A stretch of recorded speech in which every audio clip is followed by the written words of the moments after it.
نحمده ونصلي على رسوله الكريم أما بعد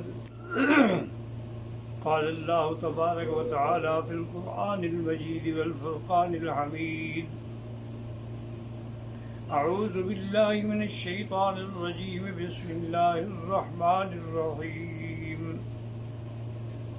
كلوا واشربوا حتى يتبين لكم الخيط الأبيض من الخيط الأسود من الفجر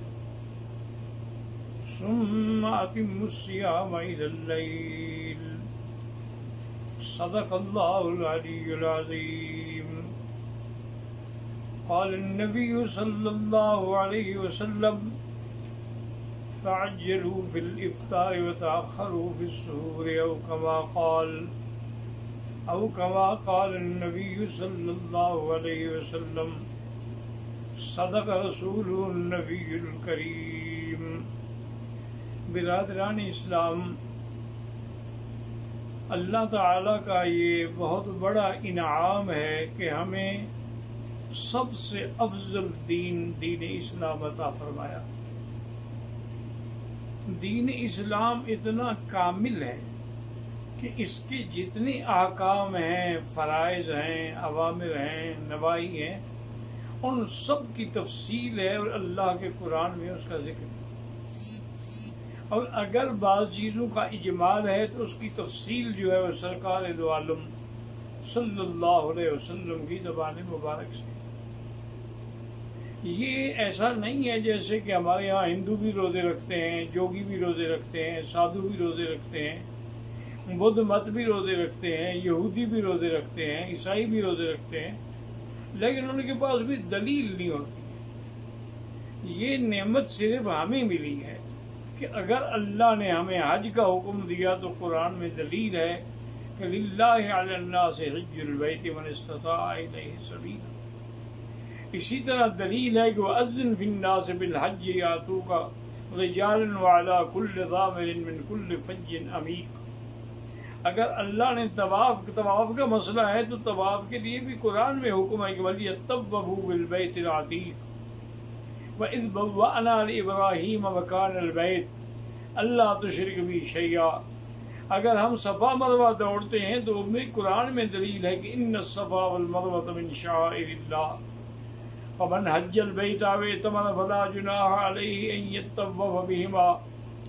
اور اگر ہم عرفات جاتے ہیں تو قرآن میں دلیل ہے کہ لا جناح علیکم ان تبتغوا فضلا من ربکم فاذا افضتم من عرفات.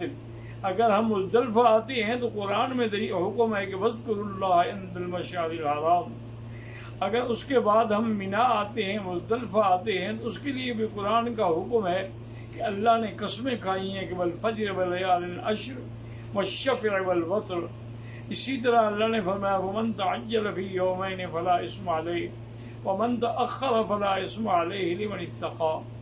تو اسی لیے آپ روزے کو دیکھ لیں کہ اگر روزے کے بارے میں آپ کو دیکھیں گے تو قرآن میں پہلا حکم تو یہ آیا کہ اللہ نے آپ پر روزہ فرض کیا. اب روزے فرض ہوئے 1 مہینے کے لیے. اب ہمیں نہیں پتا کہ بھئی وہ 1 مہینہ کون سا ہے، تو اللہ نے اس کا باقاعدہ نام لیا شہر رمضان الذی انزل فیہ القرآن ھدی للناس وبینات من الھدی والفرقان. بھئی اب روزہ کیسے شروع ہوگا؟ فرمایا فمن شہد منکم الشہر.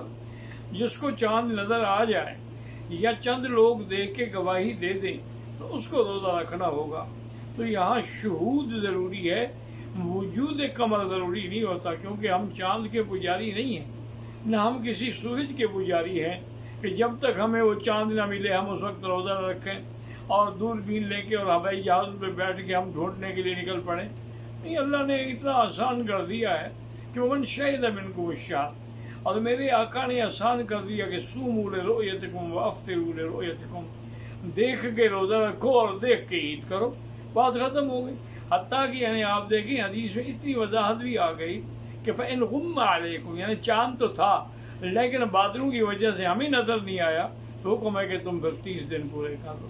کیونکہ ہم چاند کے محتاج نہیں ہیں بلکہ چاند ہمارا محتاج ہے. اللہ نے ہمارے لیے مسخر کیا ہے، اللہ نے ستارے ہمارے لیے مسخر کیے ہیں. تمام چیزیں جو ہے اللہ نے انسان کے لیے بنائی. تو تو اب دیکھیں قرآن پاک نے باقاعدہ روزے کی فرضیت بھی ہو گئی، روزے کا مہینہ بھی ہو گیا. اب روزے کا وقت کب سے شروع ہوگا اس کا بھی اللہ نے قرآن میں بیان فرما دیا. کلوا واشربوا حتی یتبین لکم الخیط الابیض من الخیط الاسود من الفجر. کھاؤ پیو جب تک سفید ڈورا کالے ڈورے سے علیحدہ نہ ہو جائے اس وقت تک کھا پی سکتے ہو. اب اس سے مراد یہ ہوتی ہے کہ ایک ہوتی ہے صبح کاذب. کاذب کا معنی یہ ہے کہ صبح کے لیے ایسی سیدھی اوپر چلی جائے گی، پھیلے گی نہیں روشنی. وہ گویا کہ منع ہے کہ اچھی طرح تو نہ پھیلی، اس لیے اس کو کاذب کہا جاتا ہے. اور اس کے بعد اگر ایک روشنی نکلے گی جو پھیلنا شروع ہوگی وہ صبح صادق. تو صبح کاذب نہیں بلکہ جب صبح صادق ہو تو تم اس وقت کھانا پینا، پانی پینا، میاں بیوی کا ملنا، سب چیزیں جو ہیں وہ حرام ہو گئی. ایک صحابی نے یہ آج کل لوگ کہتے ہیں کہ ہم قرآن خود سمجھ لیں گے، ہم پروفیسر ہیں، ہم علامہ ہیں. قرآن اس وقت تک سمجھ نہیں آتا جب تک قرآن والے نہ سمجھائیں.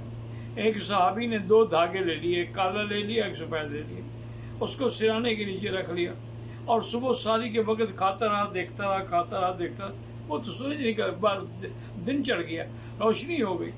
اب صحابہ نے حضور کو بتلایا، حضور نے بلایا، فرمایا کیا کیا تم نے؟ کہا حضور آپ ہی نے تو فرمایا تھا کہ خیط الابیض اور خیط الاسود، سفید ڈورا اور کالا ڈورا یہ دیکھے میں نے رکھے ہوئے. اور فرمایا ان وسادتک لعریض، تمہارا سرانہ اتنا لمبا چوڑا ہے کہ دونوں دھاگے اس کے نیچے آ گئے. میں کہا حضور یہ سامنے تو ہے. اور میں اللہ کے بندے اس سے مراد صبح کاذب اور صبح صادق ہے. اس سے مراد تیرے دھاگے نہیں ہیں کہ تم نیچے رکھ کے دھاگے دیکھتے رہو کہ کالے اور سفید میں فرق ہوتا ہے تو ٹھیک ہے، نہیں فرق ہوتا تو ابھی رات باقی ہے. تو اللہ نے ہمیں یہ بھی بتلا دی. ابھی روزہ کب تک رہے گا یہ بھی بتلا دیا کہ ثم اتموا الصیام الی اللیل، پھر سارے دن کا روزہ ہوگا. اور جب سورج غروب ہوگا، اب الی اللیل میں الہ ہے تو بعض لوگ اس کو الہ بمانے ماں بھی پڑھتے ہیں. اس لیے شیعہ لوگ جو ہے وہ انتظار کرتے ہیں جب ستارے نظر نہ آئے، وہ افطار ہی نہیں کرتے. وہ کہتے ہیں جی رات کا کچھ حصہ آئے گا تو ہم افطار کریں گے. یہ ان کی غلطی ہے، کیونکہ جب اللہ کے نبی نے فرما دیا میری امت اس وقت تک خیر سے رہے گی جب تک وہ افطار میں تاجیل کرے، جلدی کرے، اور سحری میں دیر کرے. اور اسی میں حکمت ہے کہ افطار کے وقت انسان کو انتظار ہوتی ہے اور سارے دن کا انسان بھوکا پیاسا ہوتا ہے، لیکن سحری کے وقت جو ہے جتنا تاخیر کرے گا اس کو وہ پانی کھانا دن میں فائدہ پہنچائے. اور سحری کے بارے میں بھی حضور سے پوچھا گیا تو آپ نے فرمایا غذا مبارک، سحری ایک بڑی مبارک غذا ہے، چاہے کچھ بھی ہو، کھجور کا ایک دانہ کھا لیں، پانی کا ایک گھونٹ پی لیں. اور یہاں ایک مسئلہ یہ بھی سمجھ لیں کہ روزہ رمضان کا اگر ہو اور رات کو آپ نیت نہ کریں تو روزہ نہیں ہوگا. صبح کو آپ نیت کریں، نفلی روزے میں تو ہو جاتا ہے، لیکن رمضان کے روزے میں رات سے نیت ضروری. اور نیت کے لیے یہ بھی ضروری نہیں ہے کہ آدمی کہے بصوم غد نویت من شہر رمضان، بلکہ رات کو آپ کا ارادہ یار میں نے کل روزہ رکھنا ہے، بس نیت ہو گئی. ساری کھا رہے ہو، مقصد ہے کہ ساری اسی لیے کھا رہے ہو کہ روزہ رکھنا ہے، بس نیت ہو گئی. زبان سے نیت کرنے کی ضرورت نہیں ہوتی، کیونکہ مقام نیت جو ہے وہ دل ہے. جب دل میں ہے کہ میں نے کل کا روزہ رکھنا ہے تو پھر وہ روزہ ہو جائے گا. اگر آپ نے رات سے نیت نہ کی تو پھر روزہ نہیں ہوگا. اور یہ آپ اندازہ کریں کہ پہلے روزہ کتنا مشکل تھا. ابتدا کے اندر یہ حکم تھا کہ جب آدمی رات کو آ کے سو جائے تو نیند کے بعد اٹھنے کے بعد پھر اس کو کھانے کی اجازت نہیں تھی، اس کا روزہ شروع ہو جاتا. اب صحابہ مزدوری کرنے والے، باغوں میں کام کرنے والے، وہ تراویح پڑھ کے گھر جاتے، نیند آ جاتی.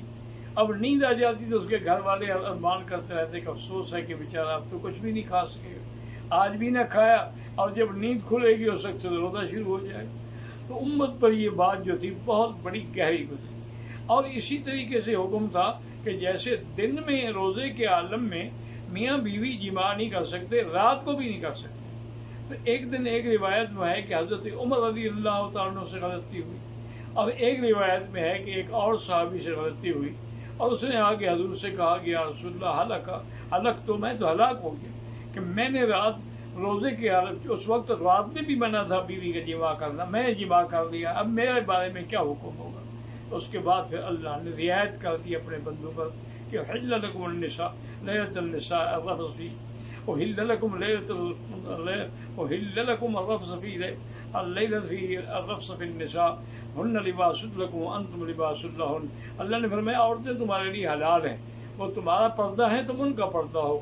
تو اب آدمی رات میں اگر میاں بیوی ملتے ہیں اس سے کوئی حرج نہیں، بلکہ حتیٰ کہ سحری کے وقت میں ملتے ہیں اس میں بھی کوئی منع نہیں۔ حتیٰ کہ علماء نے لکھا ہے کہ اگر سحری کھانے کے بعد مل رہے تھے سحری کے وقت میں، اب اتنا وقت نہیں رہ گیا کہ وہ غسل کر سکے، فرمایا کہ ٹھیک ہے ہاتھ منہ دھو کھانا کھا لیں، سحری کر دیں، غسل بعد میں کر لیں۔ تو اس وقت تک اللہ پاک نے اپنے بندوں پہ رحمت فرما دی اور اجازت دے دی۔ تو روزے کے ہر حکم جو ہے اس کے اندر موجود ہے۔ انشاءاللہ زندگی رہی تو پھر لیلۃ القدر اور تراویح پر بھی بیان ہوگا۔ اللہ تبارک و تعالی آپ سب کے روزے قیام سیام قبول فرمائیں، اور من صام رمضان ایمانا و احتسابا غفر له ما تقدم من ذنبه، اللہ ہمیں ان لوگوں میں شمار کر لیں جن کے گناہ بخشے جاتے ہیں، جن پر رحمتوں کے دریا بہائے جاتے ہیں۔ یا اللہ اس رحمت کے مہینے سے پورے عالم پہ رحمت فرما کے اس عذاب کو رفع فرما دے۔ یا اللہ اپنے بندوں کو قید سے چھڑا دے۔ سارے ہم اقرار کرتے ہیں لا الہ الا انت سبحانک انا کنا من الظالمین، ربنا تقبل منا انک انت السمیع العلیم وتب علینا انک انت التواب الرحیم، وصلی اللہ تعالی علی خیر خلقہ سیدنا محمد وآلہ وصحبہ اجمعین۔